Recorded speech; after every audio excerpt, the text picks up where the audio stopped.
চোখের সামনে আমরা যা দেখি তাই কি সত্যি? একসময় এই প্রশ্নের উত্তরটা খুব সহজ ছিল, তাই না? কিন্তু এখন আর তা নেই।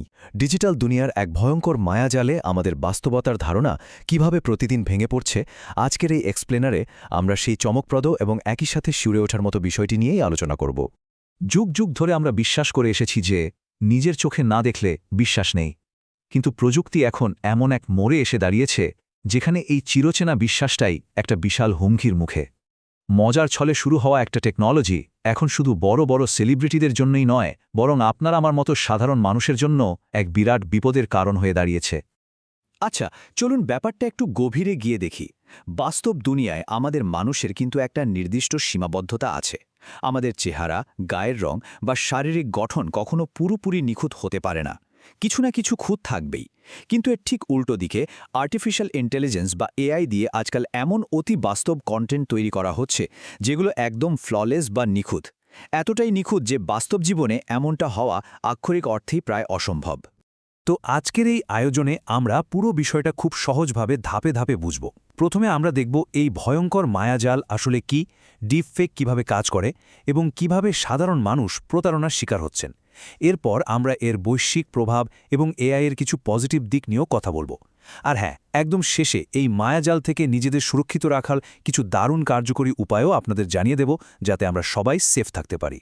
শুরুতেই আসা যাক এই ভয়ঙ্কর মায়াজালের কথায়। প্রতিদিন ইন্টারনেট ঘাঁটতে ঘাঁটতে আমরা কিভাবে অজান্তেই এই মায়ার ফাঁদে পা দিচ্ছি সেটা একবার ভেবে দেখা দরকার। একটু খেয়াল করলেই বুঝবেন, সোশ্যাল মিডিয়ায় স্ক্রোল করার সময় এমন অনেক কন্টেন্ট আমাদের চোখের সামনে আসে বাস্তবে যেগুলোর কোনো অস্তিত্বই নেই, কিন্তু সেগুলো দেখতে এতটাই নিখুঁত যে আমরা অবলীলায় বিশ্বাস করে ফেলি। সাইবার সিকিউরিটি নিয়ে কাজ করা প্রতিষ্ঠান ম্যাকাফির একটা চমকে দেওয়ার মতো রিপোর্ট আছে। শুনলে অবাক হবেন, ভারতের ইন্টারনেট ব্যবহারকারীদের মধ্যে প্রায় ৯৫% মানুষই ডিপ ফেক কন্টেন্ট দেখেন। আর সবচেয়ে আতঙ্কের বিষয় হল, এদের অনেকেই জানেনই না যে তারা আসলে কৃত্রিমভাবে তৈরি করা, হাইপার সেক্সুয়ালাইজড এবং অবাস্তব এআই মডেলদের ভিডিও দেখছেন। অজান্তেই তারা অ্যালগোরিদমকে এমনভাবে ফিড করছেন যা এই ধরনের ভুয়া কন্টেন্টকে ইন্টারনেটে আরও বেশি ছড়িয়ে দিচ্ছে। এখন আপনাদের মনে স্বাভাবিকভাবেই প্রশ্ন আসতে পারে, এই হাইপার রিয়েলিস্টিক ভিডিওগুলো আসলে তৈরি হয় কিভাবে? ভারী ভারী টেকনিক্যাল শব্দের পেছনে লুকিয়ে থাকা আসল বিজ্ঞানটা কিন্তু বেশ সহজ। চলুন এই জাদুকরী প্রযুক্তির পেছনের রহস্যটা একেবারে সাধারণ ভাষায় একটু বোঝা যাক। আর এই বিষয়টা খুব দারুণভাবে বোঝা যায় একটা ডুয়েল এআই সিস্টেম দিয়ে, যাকে বলা হয় জ্ঞান বা জেনারেটিভ অ্যাডভার্সারিয়াল নেটওয়ার্ক। সোজা কথায় বললে, এখানে একসঙ্গে দুটো এআই কাজ করে। প্রথম এআইটা হলো ক্রিয়েটর বা জেনারেটর, যার কাজ হলো বিভিন্ন ডেটা মিলিয়ে একটা নকল ছবি বা ভিডিও বানানো। আর দ্বিতীয় এআইটি হলো ডিটেক্টর, যার কাজ হলো সেই নকল ভিডিওর মধ্যে ভুল বা খুঁত খুঁজে বের করা। এই দুই এআইয়ের মধ্যে একটা নিরন্তর লড়াই চলতেই থাকে, ঠিক যতক্ষণ না ভিডিওটি একদম বাস্তবের মতো নিখুঁত হচ্ছে। পুরো প্রসেসটা একেবারে জলের মতো পরিষ্কার। প্রথম ধাপে প্রচুর ডেটা কালেক্ট করা হয়। এরপর ক্রিয়েটর এআই সেই ডেটা ব্যবহার করে কিছু একটা জেনারেট করে। তারপর ডিটেক্টর এআই সেখানে ভুল ধরে, আর ক্রিয়েটর সেই ভুল শুধরে আবার নতুন করে তৈরি করে। এই লুপ বা চক্রটি বারবার চলতে থাকে। আর এভাবেই একজন মানুষের গলার স্বর, আলোর বৈচিত্র্য এবং মুখের গড়ন এত নিখুঁতভাবে নকল করা সম্ভব হয় যা খালি চোখে ধরা প্রায় অসম্ভব। মূলত ৩ ধরনের ডিপ ফেক কন্টেন্ট আমরা দেখতে পাই। প্রথমটা হলো ফেস সোয়াপ, যেখানে একজনের বডিতে খুব সহজে অন্যজনের মুখ বসিয়ে দেওয়া হয়। দ্বিতীয়টি হলো ফেশিয়াল ম্যানিপুলেশন, যার মাধ্যমে বয়স বা মুখের অভিব্যক্তি পুরো পাল্টে ফেলা যায়। আর তৃতীয়টা হলো সবচেয়ে ভয়ঙ্কর, ফেস সিনথেসিস। এর মাধ্যমে এমন মানুষের ছবি তৈরি করা হয় বাস্তবে যার কোনো অস্তিত্বই নেই। দিস পারসন ডাজ নট এক্সিস্টের মতো ওয়েবসাইটে গেলে আপনি যতবার পেজ রিফ্রেশ করবেন ততবার এমন নতুন নতুন নিখুঁত মানুষের মুখ দেখতে পাবেন, যারা আসলে কেবল এআই এর সৃষ্টি, কোনো বাস্তব মানুষ নয়। এতক্ষণ তো প্রযুক্তি নিয়ে অনেক কথা হলো। এবার চলুন এই প্রযুক্তির ভয়ঙ্কর বাস্তব দিকটায় একটু আলোকপাত করা যাক। কিভাবে এই সাধারণ টুলসগুলো ব্যবহার করে বাস্তবে বড় বড় অপরাধ, স্ক্যাম এবং ব্ল্যাকমেইল করা হচ্ছে তা শুনলে যে কারোরই গা শিউরে উঠবে। জাস্ট একবার ভাবুন, পরিসংখ্যান বলছে ২০১৯ থেকে ২০২৩ সালের মধ্যে ইন্টারনেট দুনিয়ায় ডিপফেক ভিডিওর পরিমাণ ৫৫০% বেড়েছে। হ্যাঁ, ৫৫০%। এই প্রযুক্তি এখন এতটাই সহজলভ্য হয়ে গেছে যে কেউ সামান্য কিছু ডেটা ব্যবহার করে এই ধরনের ভিডিও বানিয়ে ফেলতে পারে। আর এর পরিণতি যে কতটা ভয়াবহ হচ্ছে তা আমরা চারপাশেই দেখতে পাচ্ছি। আর সবচেয়ে মর্মান্তিক সত্যিটা কি জানেন? ইন্টারনেটে ছড়িয়ে থাকা এই বিপুল পরিমাণ ডিপ ফেক ভিডিওর 96% হল নন কনসেনসুয়াল বা সম্মতি ছাড়া তৈরি করা পর্নোগ্রাফি। আর এই ভিডিওগুলোর মূল শিকার হচ্ছেন নারীরা। বিনা দোষে অনেককে চরম সামাজিক ও মানসিক বিপর্যয়ের মুখে পড়তে হচ্ছে, যা অনেক সময় তাদের মর্মান্তিক পরিণতির দিকেও ঠেলে দেয়। এটা সত্যিই ভীষণ অ্যালার্মিং একটা বিষয়। একটা বাস্তব ঘটনার কথা বলি। কেরালার ৭৩ বছর বয়সী রাধাকৃষ্ণান একদিন একটা অচেনা নম্বর থেকে হোয়াটসঅ্যাপে ভিডিও কল পান। কল রিসিভ করতে তিনি স্ক্রিনে তার পুরনো বন্ধু ভেনুকুমারকে দেখতে পান। গলার স্বরও ছিল একদম হুবহু ভেনুর মতো। ভেনুকুমার জরুরি অবস্থার কথা বলে কিছু টাকা চাইলে রাধাকৃষ্ণান আতঙ্কের সাথে সাথেই ৭০,০০০ টাকা ট্রান্সফার করে দেন। পরে আসল ভেনুকুমারকে ফোন করে তিনি জানতে পারেন পুরো ভিডিও কলটি ছিল নিখুঁতভাবে তৈরি করা একটা ডিপ ফেক স্ক্যাম। লোকটা আসলে ভেনুকুমার ছিলই না।